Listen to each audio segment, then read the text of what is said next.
everyone, welcome to my channel Daily Fun Coding. Today, we're going to tackle a classic coding problem of LeetCode that often appears in technical interviews and coding challenges.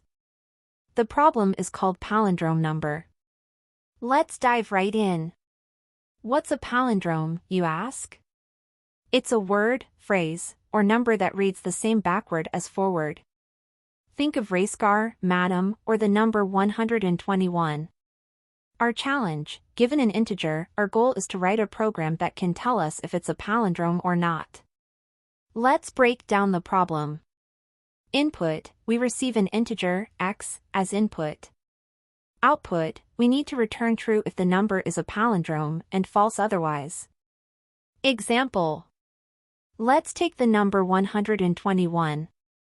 It reads the same forwards and backward, so it's a palindrome.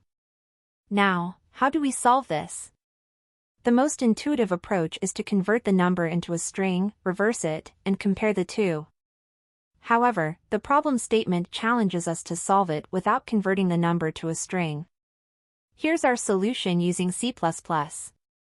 Let's dissect the code.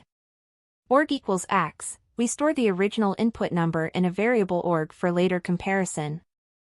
Rev equals 0, we initialize a variable rev to store the reversed number.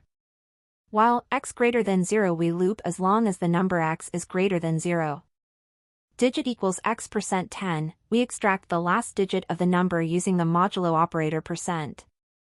Rev equals rev asterisk 10 plus digit, we build the reversed number by multiplying rev by 10 and adding the extracted digit.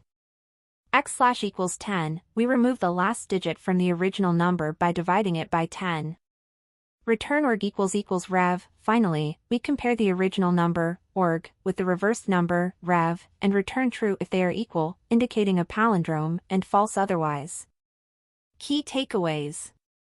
Efficiency: this approach avoids string conversions, making it more efficient for larger numbers.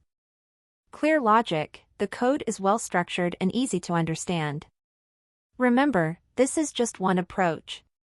There are other ways to solve the palindrome problem, each with its own pros and cons. But I hope this explanation helps you understand this classic coding challenge.